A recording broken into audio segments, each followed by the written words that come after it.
Hello welcome. हम पढ़ रहे थे the human I and the colourful world. आज हम उसी को कंटिन्यू करेंगे और एक नया सब टॉपिक पढ़ेंगे जो है एटमॉस्फेरिक रिफ्रैक्शन। जिस तरह से हमने पिछले चैप्टर में पढ़ा था रिफ्रैक्शन, तो उसमें हमने देखा था जब भी रे ऑफ लाइट ट्रैवल करती है from one transparent medium to other transparent medium of different optical density, तो at the face of interference जहाँ पे दो अलग अलग से मीडियम मिलते हैं वहाँ पे star of light straight travel नहीं करती है बल्कि बेंड हो जाती है, जिसे हम रिफ्रैक्शन ऑफ लाइट कहते थे।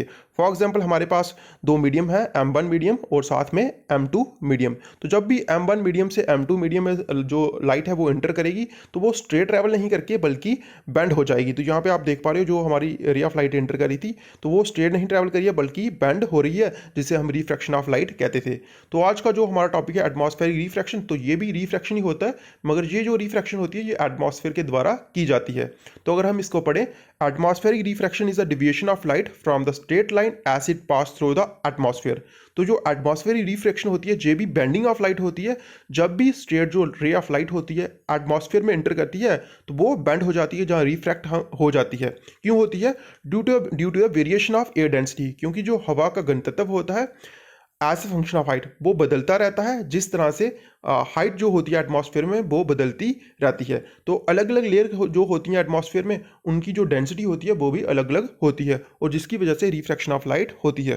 तो इसको अगर हम समझें तो जो हमारी अर्थ है, अर्थ जो है वो अलग अलग गैसी से घिरी हुई है जिसे हम एटमॉस्फेयर कहते हैं। तो जो अर्थ की एटमॉस्फेयर है उसमें भी अलग अलग सी लेयर्स हैं। यहाँ पे आप देख पा रहे हो एक ब्लू में मैंने नीचे वाली लेयर बनाई है और बाहर वाली येलो में बनाई है। तो ये जो अलग अलग लेयर्स हैं एटमॉस्फेयर की, इनकी जो डेंसिटी है वो भी अलग अलग है, तो जिसकी वजह से इनका रिफ्रैक्टिव इंडेक्स जो है वो भी अलग अलग है। तो जब भी रे ऑफ लाइट एंटर करेगी किसी भी पॉइंट सोर्स से, लाइट सोर्स से जब एंटर करेगी एटमॉस्फेयर में तो वो स्ट्रेट ट्रैवल नहीं करेगी। तो यहाँ पे आप देख पा रहे हो जो रे ऑफ लाइट एंटर करी है एटमॉस्फेयर में तो वो स्ट्रेट ट्रैवल नहीं करेगी बल्कि अलग अलग जगह पे बेंड होगी, बार बार रिफ्रैक्ट होगी। क्यों होगी? क्योंकि जो एयर की डेंसिटी होगी वो अलग अलग लेयर पे अलग अलग सी होगी। तो इसको समझते हैं। तो फॉर एग्जांपल हमारे पास किसी भी सोर्स से किसी भी लाइट सोर्स से हमारे पास अगर रे आ रही है तो जब भी रे ट्रैवल करेगी एटमॉस्फेयर में तो आप यहाँ पे देख पा रहे हो दो लेयर्स हैं, एक ऊपर वाली लेयर है एक नीचे वाली लेयर है। तो जो ऊपर वाली अर्थ की लेयर होती है उनकी डेंसिटी कम होती है क्योंकि हवा वहाँ पे बहुत ज़्यादा कम होती है, और जो नीचे वाली लेयर्स होती हैं वहाँ पे हवा ज़्यादा होने की वजह से उसकी डेंसिटी भी ज़्यादा होती है। इसलिए जब भी रे ऑफ लाइट एंटर करती है एटमॉस्फेयर में तो वो स्ट्रेट ट्रैवल नहीं करती है बल्कि बेंड हो जाती है, बार बार रिफ्रैक्ट हो जाती है, रिफ्रैक्शन उसकी बार बार हो जाती है, जिसे हम एटमॉस्फेरिक रिफ्रैक्शन कहते हैं। तो ये था हमारे पास एटमॉस्फेरिक रिफ्रैक्शन क्या होता है। नेक्स्ट हमारा क्वेश्चन है व्हाई डज स्टार ट्विंकल, जो तारे होते हैं वो चमचमाते क्यों हैं। तो इस तरह से हमने देखा जो रिफ्रैक्टिव इंडेक्स होता है एटमॉस्फेयर का वो नीचे की तरफ बढ़ जाता है। जो हवा की डेंसिटी होती है, जो घनत्व होता है हवा का, वो नीचे वाली लेयर पे ज़्यादा होता है और ऊपर वाली लेयर्स पे कम होता है। इसलिए जब भी किसी भी स्टार से रे ऑफ लाइट एंटर करती है एटमॉस्फेयर में तो वो स्ट्रेट ट्रैवल नहीं करती। यहाँ पे आप देख पा रहे हो जब रे ऑफ लाइट ट्रैवल करिए स्टार से तो वो स्ट्रेट ट्रैवल नहीं करिए बल्कि बेंड हो रही है, तो रिफ्रैक्ट हो रही है।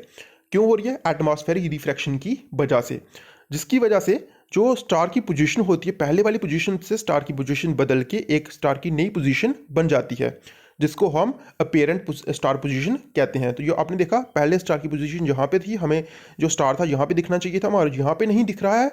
कहाँ पे दिख रहा है? एक नई जगह पे दिख रहा है, जिसे हम अपीयरेंट स्टार पोजीशन कहते हैं। तो इसको पढ़ के समझते हैं। तो यहाँ पे है the twinkling of star is due to the atmospheric refraction of starlight. जब भी स्टारलाइट अर्थ एटमॉस्फेयर में इंटर करती है तो उसकी बार बार एटमॉस्फेरिक रिफ्रैक्शन होती है। मीन जो रे ऑफ लाइट ट्रैवल कर रही है स्टार से वो बार बार बेंड होती है। The star light on entering the atmosphere undergoes refraction continuously before it reach the earth. तो जब भी स्टार लाइट जो स्टार से जो रे आ रही है, रे ऑफ लाइट आ रही है, तो वो अर्थ के एटमॉस्फेयर में जब एंटर करती है तो वो बार बार कंटिन्यूसली रिफ्रैक्शन उसकी होती रहती है जब तक वो अर्थ तक पहुंचती है। The atmospheric refraction occurs in a medium of gradually changing refractive index. तो हमने देखा जो रिफ्रैक्टिव इंडेक्स होता है वो नीचे वाली लेयर पे ज़्यादा होता है ऊपर वाली से, तो जो रिफ्रैक्टिव इंडेक्स कंटिन्यू बदलता रहता है उसकी वजह से एटमॉस्फेरिक रिफ्रैक्शन होती है। नेक्स्ट है since atmosphere bends starlight toward the normal. तो नीचे वाली लेयर में डेंसिटी ज़्यादा होने की वजह से जो हमारी स्टार लाइट है वो स्ट्रेट ट्रैवल नहीं करती है बल्कि नॉर्मल की तरफ बेंड हो जाती है। तो यहाँ पे आप देख पा रहे हो जो हमारी स्टार लाइट है वो नॉर्मल की तरफ बेंड हो रही है। नेक्स्ट है the apparent position of the star is slightly different from the actual position. तो हमने देखा एक्चुअल पोजीशन स्टार कहाँ पे था, यहाँ पे था, मगर अब हमें स्टार जहाँ पे नहीं दिख रहा है नई जगह पे दिख रहा है। तो एक्चुअल पोजीशन ओरिजिनल पोजीशन ये थी और नई वाली जो पोजीशन बनी उसे हम अपेरेंट स्टार पोजीशन कहते हैं। नेक्स्ट है the star appears slightly higher than the actual position. तो यहाँ पे हमने देखा जो स्टार की पोजीशन है वो पहले से थोड़ी सी हायर में हमें दिख रही है। तो पहले स्टार की सही पोजीशन यहाँ पे थी और जो अपेरेंट पोजीशन है वो हमें थोड़ी सी हायर दिख रही है। नेक्स्ट है when view near the horizon. जब कहाँ तक पहुँचती है वो स्टार की जब लाइट जहाँ जो स्टार से आ रही है हॉरिजन तक पहुँचती है, नीचे तक पहुँचती है, यहाँ पे हॉरिजन तक पहुँचती है तो वो स्टार की पोजीशन चेंज हो जाती है।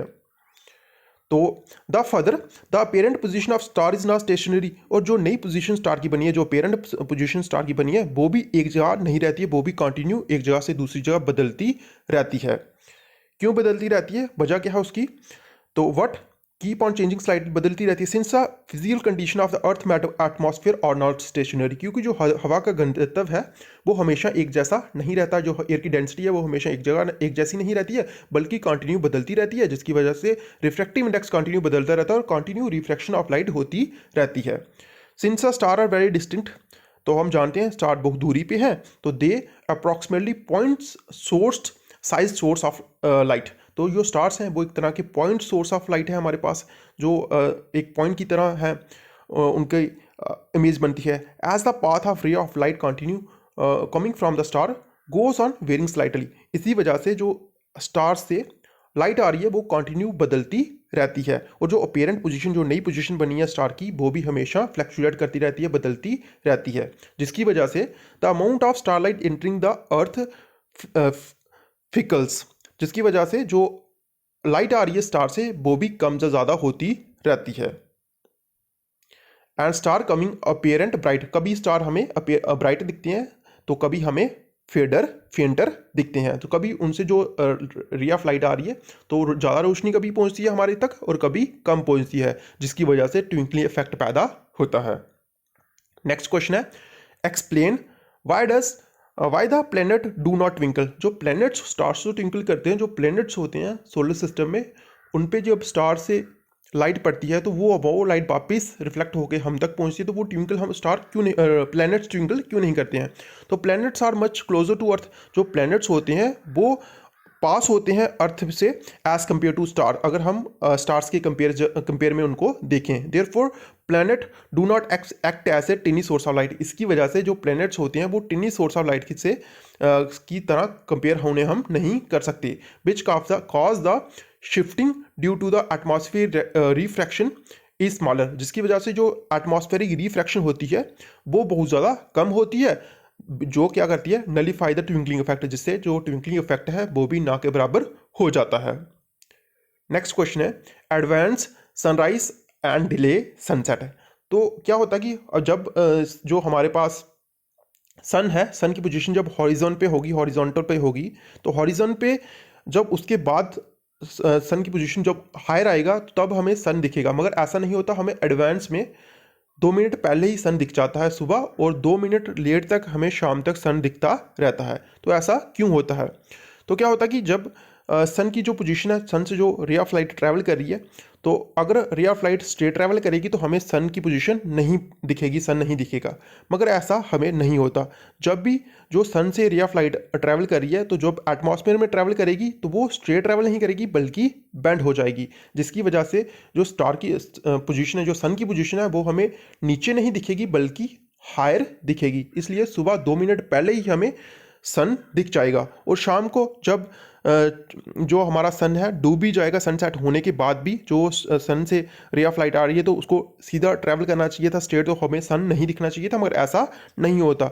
जब भी सन से जो लाइट आ रही है तो वो हमेशा जब एटमॉस्फेयर में एंटर करती है तो वो स्ट्रेट ट्रैवल नहीं करती है बल्कि रिफ्रैक्ट हो जाती है, इसलिए शाम को 2 मिनट हम एक्स्ट्रा सन को देख सकते हैं। तो इसको पढ़ते हैं। The sun is visible to us about 2 minute before the actual sunrise. तो सूर्य उदय होने से पहले ही हमें 2 मिनट पहले सन दिख जाता है। And 2 minute after the actual sunset. तो शाम को सूरज डूबने से के बाद भी हम 2 मिनट तक सन को देख सकते हैं। ऐसा क्यों है? We mean the actual crossing the horizon by the sun.